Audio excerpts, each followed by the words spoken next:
रंग पाहतात काय सुरेख असा इथं आपल्या मसाल्याला रंग आलेला आहे. चव आणि सुगंध याचा जबरदस्त संगम म्हणजे आपला पारंपरिक हा काळा मसाला. एकदा बनवला की वर्षभर काळजी संपली. झणझणीत, खमंग आणि अस्सल चवीचा हा काळा मसाला बनवायचा आहे. तर चला लगेच सुरुवात करूया. अगदी बघा स्टेप बाय स्टेप मी आजच्या रेसिपीमध्ये सांगितलेलं आहे. त्यासाठी व्हिडिओ थोडा देखील स्किप न करता शेवटपर्यंत नक्की पहा. नमस्कार यूट्यूब फॅमिली, कशा आहात तुम्ही सर्वजण? आपल्या कीर्तीज रेसिपी चॅनलमध्ये तुम्हा सर्वांचं मनापासून खूप खूप स्वागत आहे. तर मी आशा करते की तुम्ही मस्त आणि मजेतच असाल. तर आज मी तुमच्यासाठी खास एक नवीन रेसिपी घेऊन आलेली आहे. ती म्हणजे उन्हाळी वाळवण. आता कसं उन्हाळा सुरू झाला की फराळाचे पदार्थ, उन्हाळी वाळवणाचे सर्व पदार्थ बनवले जातात. पण सर्वात महत्त्वाची रेसिपी म्हणजे मी आज तुम्हाला एकदम खमंग आणि झणझणीत असा पारंपरिक पद्धतीने काळा मसाला घरच्या घरी कसा बनवायचा, तर अगदी म्हणजे मी तुम्हाला स्टेप बाय स्टेप सांगणार आहे. आणि तोही 2 किलोच्या अचूक प्रमाणासहित मी तुम्हाला आज झणझणीत काळा मसाला पारंपरिक पद्धतीने बनवून दाखवणार आहे. तर मिरची कोणती किती प्रमाणात घ्यायची, मसाले, खडे मसाले कोणते किती प्रमाणात घ्यायचे, धने किती प्रमाणात घ्यायचे, तर 2 किलोच्या अचूक प्रमाणामध्ये मी अगदी म्हणजे सविस्तर अशी तुम्हाला आजच्या रेसिपीमध्ये माहिती सांगितलेली आहे. त्यासाठी व्हिडिओ थोडा देखील स्किप न करता शेवटपर्यंत नक्की पहा.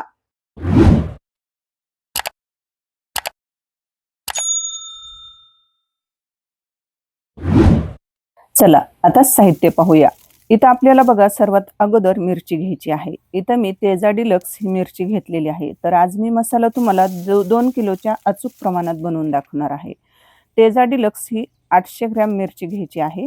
शंकेश्वरी 700 ग्रॅम मिरची घ्यायची आहे. बेडगी मिरची 500 ग्रॅम अशी आपल्याला 2 किलो मिरची घ्यायची आहे. एकूण बघा 2 किलो मसाल्याचा बेस होतो. 1 किलो धने आणि 1 किलो आपल्याला खोबरं घ्यायचं आहे. आणि 3 किलो कांदा हा मी वाळून म्हणजे 3 किलो कांदा मी कापून वाळायला घातला होता. तर तो 3 किलोचा कांदा आपल्याला वाळवून म्हणजे तो अर्धा किलो सुद्धा भरत नाही. नंतर आपल्याला खडे मसाले घ्यायचे आहेत. तर धने तर 1 किलो घेतलेले आहेत. लवंग 2 तोळा, मिरे 2 तोळा, खसखस 250 ग्रॅम, शहाजिरे 2 तोळा, त्रिफळा 2 तोळा, रामपत्री 2 तोळा, जावित्री 2 तोळा, विलायची 2 तोळा, सुंठ आपल्याला 2 तोळे घ्यायचे आहे. हळकुंड 100 ग्रॅम घ्यायची आहे. चक्री फूल 2 तोळा घ्यायची आहे. दगडफूल 100 ग्रॅम घ्यायचं आहे. तेजपान 100 ग्रॅम, दालचिनी 100 ग्रॅम, नागकेशर 2 तोळा घ्यायचा आहे. चला आता आपल्याला हा मसाला भाजायचा आहे. आता बघा मसाला हा मी काय करते, गच्चीवरच बघा टेरेसवर चूल पेटवलेली आहे आणि टेरेसवर मी हा चुलीवरच मसाला भाजवते, म्हणजे असं भाजून घेते. आता इथं बघा मी एक छोटं टोपलं घेतलेलं आहे, लोखंडी टोपलं. आणि बघा इथं टेरेसवर मस्त इथं असं प्रसन्नमय वातावरण आहे. आणि मस्त इथं बघा चूल मांडलेली आहे आणि आपल्याला चुलीवरच मी सर्व मसाले जी बनवते की नाही भाजते, तर सर्व मसाले मी चुलीवरच भाजते. तर इथं बघा सुरुवातीला आपल्याला धने भाजून घ्यायचे आहे. अगदी म्हणजे स्टेप बाय स्टेप मी तुम्हाला ही मसाल्याचा म्हणजे व्हिडिओ दाखवत आहे. सुरुवातीला मिरच्या भाजून कधीच घ्यायच्या नाही, कारण मिरच्याने खूप ठसका येतो, खूप असा खोकला येतो. त्याच्यासाठी आपल्याला अगोदर धने, खोबरं, कांदा, खडे मसाले हे अगोदर म्हणजे भाजून घ्यायचे आहेत. अगदी म्हणजे स्टेप बाय स्टेप मी तुम्हाला आजचा म्हणजे व्हिडिओमध्ये एकदम सविस्तर असं सांगितलेलं आहे. तुम्ही एकदा या पद्धतीने मसाला बनवून बघा. आणि आपल्याकडे बनवलेले मसाले बघा हे अगदी म्हणजे पारंपरिक पद्धतीने आणि एकदम असे बघा चुलीवर भाजलेलेच मिरची सगळे म्हणजे मसाले भाजून मी बनवून अगदी म्हणजे डंकावर कुटून आणत असते. तर आपल्याकडचे मसाले तुम्हाला ऑर्डर करायचे असतील ना, तर तुम्हाला बघा या पद्धतीने मी मसाले बनवलेले असतात. आता इथं धने भाजून घेतलेले आहेत. नंतर भाजायचा आहे कांदा. आता हे कांदे मी काय केले, 3 किलो कांदा घेतला, तो कापला आणि तो जवळपास 3 ते 4 दिवस उन्हामध्ये वाळवून घेतला. तर तो अर्धा किलो सुद्धा भरत नाही 3 किलो कांद्याचा वाळून हा कांदा. आता हा कांदा काय करायचा आहे, आपल्याला थोडंसं तेल टाकायचं आणि कांदा एकदम असा म्हणजे तांबूस रंगाचा लाल होईपर्यंत आपल्याला भाजून घ्यायचा आहे. आणि जर तुम्हाला कांदा आवडत नसेल ना, तर तुम्ही नाही घातला तरी सुद्धा चालेल. पण मी घालते कारण माझ्याकडचा मसाला तुम्ही नक्की एकदा ऑर्डर करून बघा. खरंच मी सांगते म्हणून तुम्ही एकदा नक्की ऑर्डर करून बघा. मी डिस्क्रिप्शनमध्ये तुम्हाला सर्व मसाल्यांचं पूर्ण म्हणजे 2 किलो मिरचीला म्हणजे मसाला बनवण्यासाठी खडे मसाले, कोणती मिरची किती, धने हे सर्व म्हणजे एकदम सविस्तर मी प्रमाण तुम्हाला डिस्क्रिप्शनमध्ये लिहून दिलेलं आहे. नंतर बघा कांदा, धने भाजून घेतले सुरुवातीला. नंतर बघा हळकुंड आणि वाळलेली सुंठ ही आपल्याला तळून घ्यायची आहे. तर हळकुंड पण आपल्याला टाकायचं आहे मसाल्यामध्ये आणि काय होतं भाजीला हे टेस्ट छान येते आणि असं म्हणजे रंग छान येतो. नंतर याच्यामध्ये खडे मसाले आपल्याला सर्व काही करायचे आहेत. चांगले असे तेलामध्ये परतून घ्यायचे आहेत म्हणजे भाजून घ्यायचे आहेत. जास्त पण तेल वापरायचं नाही. मसाला भाजताना ना जास्त पण तेलाचा वापर करायचा नाही. कारण काय होतं जास्त जर तुम्ही तेल मसाल्यामध्ये वापरलं ना, तर मग डंकावर मसाला बारीक करताना काय होतं, तो व्यवस्थित बारीक होत नाही आणि त्याने असा जास्त तेलकट होतो आणि जास्त तेल वापरायचं नाही. कारण कसं आपण मसाल्यामध्ये खोबरं हे बरंच वापरलेलं आहे. आता कोणाला खोबरं जास्त आवडतं, नाही आवडतं. आता मी 2 किलोमध्ये बघा जवळपास 1 किलो खोबरं टाकलेलं आहे. जर तुम्हाला इथं 2 किलोसाठी अर्धा किलो खोबरं वापरलं तरी सुद्धा चालेल. आणि इथं बघा सर्व खडे मसाले इथं बघा या टोपल्यामध्ये काय करायचे आहेत आपल्याला हलकेसे भाजून घ्यायचे आहेत. जास्त पण असे म्हणजे भाजून घ्यायचे नाहीत. अगदी हलकेसे भाजून घ्यायचे आहेत. म्हणजे काय होतं आपल्या मसाल्यामध्ये पूर्ण या खड्या मसाल्यांचा फ्लेवर हा उतरतो, सुगंध हा म्हणजे वर्षभर टिकून राहतो. आणि नंतर बघा खडे मसाले काढून घेतले.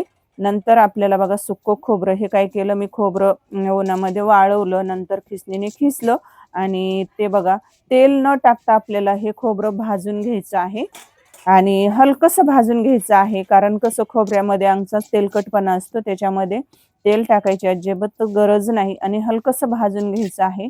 आणि खोबरं हे तेलकट असल्यामुळे पटकन भाजलं जातं. अगदी थोडंसं भाजायचं आहे, जास्त वेळ आपल्याला भाजून घ्यायचं नाही. नाहीतर मग मसाल्याला आपल्या म्हणजे व्यवस्थित असा सुगंध येणार नाही, चव लागणार नाही. आता बघा मिरची भाजून घ्यायची आहे. मी शंकेश्वरी आणि तेजा डिलक्स ही मिरची एकत्रच केली आहे. सुरुवातीला काय केलं, वाळवत असताना मी वेगवेगळी वाळवून घेतली, त्याचे देठं वगैरे निवडून आणि बेडगी मिरची ही वेगळी ठेवलेली आहे. तर सुरुवातीला आता बघा खडे मसाले, धने, खोबरं हे आपण भाजून घेतलेलं आहे आणि नंतर मिरची भाजत असताना सुरुवातीला बेडगी मिरची भाजून घ्यायची आहे. कारण कसं बेडगी मिरची ही जास्त तिखट नसते आणि भाजताना असा ठसका येत नाही. म्हणून सुरुवातीला आपल्याला बेडगी मिरची भाजायची आहे आणि तिखट मिरची ही आपल्याला शेवटी भाजून घ्यायची आहे. बघा बेडगी मिरची सुद्धा काय करायचं 2 पळ्यात तेल घातलं आणि चांगली ही मिरची भाजून घेतली आणि नंतर आता आपल्याला राहिलेली मिरची भाजून घ्यायची आहे. आणि ही तेजा डिलक्स आणि शंकेश्वरी ही मिरची तिखट असते. आणि मसाला बनवत असताना या 3 प्रकारच्या मिरच्या वापरा. त्याने मसाला हा खूप छान असा रंगाला सुरेख असा होतो. आणि मी जेवढं प्रमाण सांगितलेलं आहे ना, तेवढं तुम्ही प्रमाण वापरा. तुमचा मसाला खूपच असा म्हणजे सुरेख असा आणि चवीला खूप म्हणजे टेस्टी होणार आहे. तुम्ही कुठलीही भाजी बनवा, तुमची भाजी ही हॉटेलसारखीच बनणार आहे. तुम्ही या पद्धतीने जर मसाला बनवला तर. बघा, सर्व मिरची आपल्याला या पद्धतीने भाजून घ्यायची आहे. आणि सतत आपल्याला मिरची हलवत राहायचं आहे आणि एकसारखी ही चांगली मिरची भाजून घ्यायची आहे. जास्त पण जाळ मी चुलीमध्ये घातलेला नाही. कमी जाळावर बघा मस्त अशी मिरची चांगली आलटून-पलटून म्हणजे मी झाऱ्याने असं हलवत आहे आणि सर्व मिरची आपल्याला चांगली अशी भाजून घ्यायची आहे. चुलीवर मसाले जर भाजले ना मिरची, मसाले, तर आपल्या मसाल्याला एक प्रकारची चांगली अशी चव येते. बघा इथं सर्व आपल्या मिरच्या भाजून झालेल्या आहेत. सर्व मसाले देखील भाजून झालेले आहेत. इथं एक मोठं टोपलं घेतलेलं आहे. त्याच्यामध्ये सर्व मिरची बघा, इथं मी थंड होण्यासाठी ठेवलेली आहे. आता ही मिरची बघा काय मस्त अशी भाजून घेतलेली आहे. आता आपल्याला ही मिरची काय करायची आहे, थंड करून घ्यायची आहे. तर आता आपली मिरची पूर्ण भाजून झालेली आहे. आता बघा शेवटची ही बॅच राहिलेली आहे. मी अगदी थोडी-थोडी टोपल्यामध्ये टाकलेली आहे. एकदाच जर तुम्ही जास्त मिरची टाकली ना, तर एकसारखी चांगली भाजल्या जात नाही. मग काही भाजतात, काही तशाच राहतात. मग आपल्या मसाल्याला चांगला रंग येत नाही. इथं बघा सर्व मिरची इथं मी भाजून घेतलेली आहे. मोठ्या टोपल्यामध्ये मिरची थंड होण्यासाठी बघा वेगळीच काढून ठेवलेली आहे. आणि मिरची आता ही आपल्याला थंड करण्यासाठी सर्व मसाले, मिरची थंड करून घ्यायची आहे. तर मोठ्या टोपल्यामध्ये इथं मी मिरची काढून घेतलेली आहे आणि आता आपल्याला सर्व मसाले, मिरची थंड करून घ्यायची आहे. तर इकडे बघा एका टोपल्यामध्ये धने आणि कांदा एकत्र काढलेला आहे आणि सर्व खडे मसाले एका मोठ्या भाकरीचं मोठं स्टीलचं ताट तर त्याच्यामध्ये थंड करण्यासाठी ठेवलेलं आहे.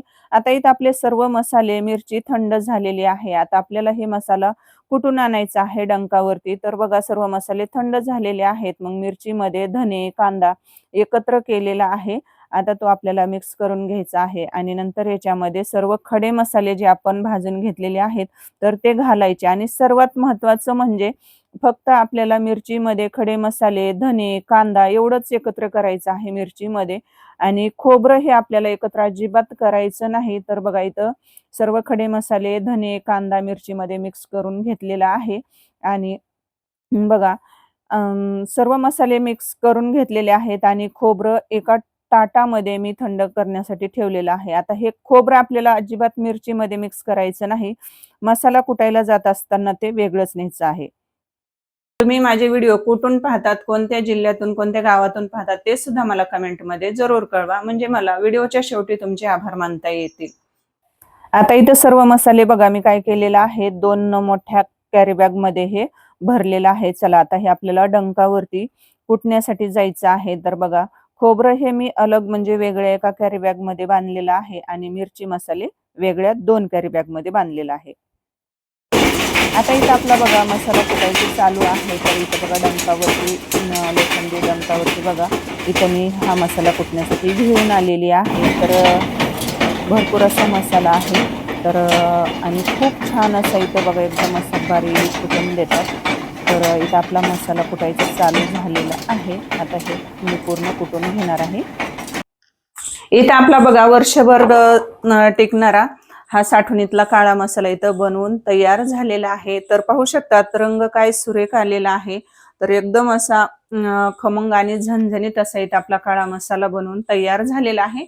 तर आता आपल्याला काय करायचं आहे, काचेची एक बरणी घ्यायची आहे आणि काचेच्या बरणीमध्ये आपल्याला हा मसाला बघा रंग मसाल्याचा टिकून राहण्यासाठी काय करायचं आहे, आपल्याला अशी काचेची बरणी घ्यायची आहे आणि काचेच्या बरणीतच आपल्याला हा साठवणीतला मसाला हा भरून ठेवायचा आहे. म्हणजे त्याने काय होतं वर्षभर मसाल्याचा तुम्ही तिखट कुठलंही करा, काळा मसाला करा किंवा गोडा मसाला करा, लाल तिखट करा, तर त्याचा रंग, सुगंध हा वर्षभर असा म्हणजे टिकून राहतो. त्यासाठी तुम्हाला काचेच्याच बरणीचा वापर करायचा आहे. असा काचेच्या बरणीमध्ये भरून ठेवायचा म्हणजे त्याने अजिबात चव बदलत नाही, रंग बदलत नाही आणि वर्षभर हा मसाला खराब होत नाही.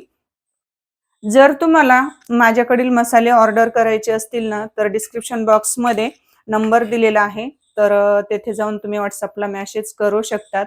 तर माझ्याकडे बऱ्याच प्रकारच्या अशा चटण्या, लाल तिखट आणि काळे मसाले तुम्हाला घरपोच मिळतील.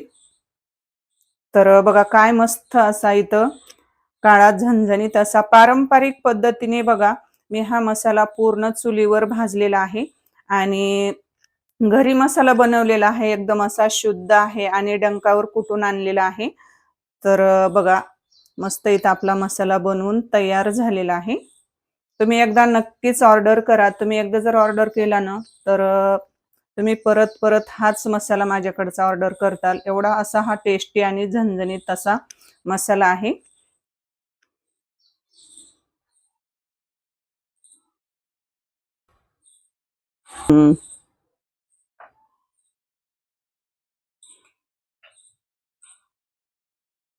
तर असा बघा काचेच्या बरणीमध्ये मसाला भरून ठेवायचा.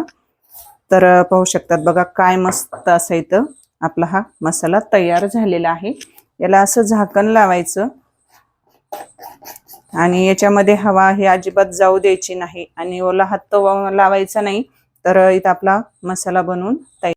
तर आजचा व्हिडिओ तुम्हाला कसा वाटला मला नक्की कमेंट करून सांगा. आजचा व्हिडिओ थोडा देखील जर आवडला असेल तर प्लीज एक लाईक करा, जास्तीत जास्त शेअर करा आणि आपल्या कीर्तीज रेसिपी चॅनलला जर तुम्ही सबस्क्राईब केलं नसेल तर पटकन सबस्क्राईब करा आणि नवनवीन अपडेटसाठी चॅनलला सबस्क्राईब करून साईडची बेल वाजवायला अजिबात विसरू नका. तर भेटूयात अशाच एका छानशा आणि सोप्या रेसिपीमध्ये. तोपर्यंत स्वस्त खा आणि मस्त राहा.